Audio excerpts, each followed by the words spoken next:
Дойде време за вечерната ни среща. Вие, дами, си дръжте шапките, защото това момче, което сега ще посрещне, е толкова горещо, че хората трябва да си слагат ръкавици за фурна, за да не се уверят, когато се ръкуват с него. Аз наистина се вълнувам от тази среща, защото той е толкова необикновен, толкова мъжествен, толкова нахакан и хладнокръвен. Всъщност, не ви ли очарова факта, че гостите ми пристигат точно когато съм на път да привърша приставането им? Както и да е, отивам да отворя вратата. Ето го и Брус Уилис.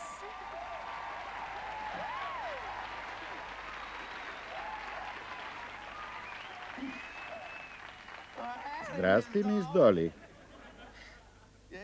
Знаеш ли, че си хубава, почти като новородено котенце? Поне изглежда като Брус Уилис. Дойдох тук да те поухажвам малко и ти донесох тия цветенца, мис Доли. Благодаря ти, много са красиви. Знаеш ли, точно същите растат в саксиите пред вратата ми.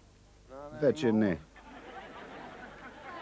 Както и да е, защо не седнеш? Аз ще подредя тези хубави цветя. Както кажеш, мис Доли, да знаеш, че малко съм развълнуван от тая среща и всичко тук и направо мога да ти кажа, че всичко в мен подскача, както еднокрак човек в ситуация, свързана с ритник отзад. Мисля, че тая седмица предъвква някаква роля, която е повредила мозъка му. Ти си Брус Уилис, звезда на Moonlighting. Този, дето наскоро спечели наградата Еми, нали? Да, здрава и права си малка сладорана. Абе, да не би майка ти на времето да се е изплашила твърде много от Ернест Тъп?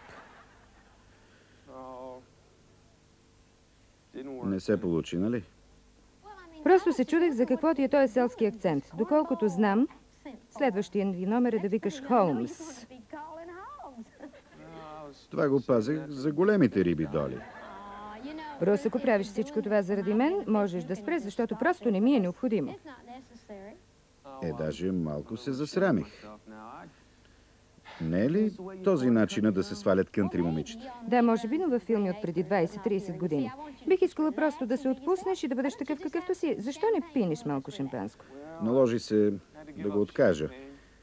Напоследък ми се струваше, че веднага, що ми спия една чашка и полицията не хълтва в дома ми. Много се съмнявам да е било точно така. Ами, че... Виж какво, съжалявам, просто страната е толкова голяма. Аз съм от Ню Джерси, а ти от Тенеси. Опитвам се да намеря общ език с теб. Това е всичко. Това, че аз съм от Тенеси, а ти от Ню Джерси, не значи, че сме толкова различни. Аз мисля, че момчетата и момичета са... Те са еднакви навсякъде. Наистина ли? И как протичаха срещите там, където си израснала? Предполагам, че точно както и при теб, с тази разлика, че аз бях тази, която носи сутиен. Много забавно, Доли. Но не мисля, че е било същото. Всъщност трябва да ти кажа, че аз израснах при много трудни условия. Ами ние първо излизаме да се повозим с кола. Ние също, ако успеем да си откраднем. И след това отиваме на романтична разходка покрай реката. А в Ню Джерси човек може да си ходи направо върху реката. И след това изписваме имената си на някое дърво. А ние си ги изписваме върху нас. А после? Какво правите после? Ами, аз прегръщам момичето. Наистина? Би ли ми показал как го правиш само с образователна цел, разбира се? О, да, с образователна цел. Добре. Вие, деца, които гледате телевизия в момента, не се опитвайте да правите това. Ние сме тренирани професионалисти, правим го за насъщния. И така, първо плъзгам ръце около момичето, ей така. И след това го целувам лекичко по врата. Така. Звънят ли звънчетата? Поне аз много добре ги чувам.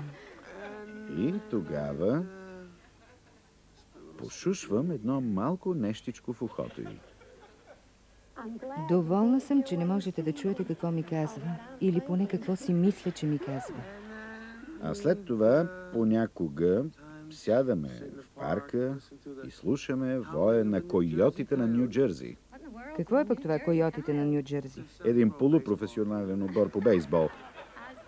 Не е спечелил много мачове и, както знаеш, там някъде се намира Атлантически океан и ние спираме колата току до прибоя, сваляме прозорците и се отнасяме с звуците на нощта. Отнеси и мен.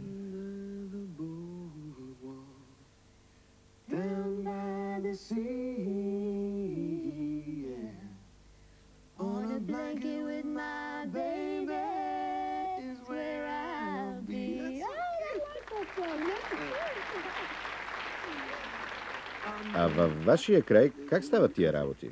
Няма значение. Най-добре веднага да се върнем към песента и към шоуто, а след това да се придържаме към задълженията си.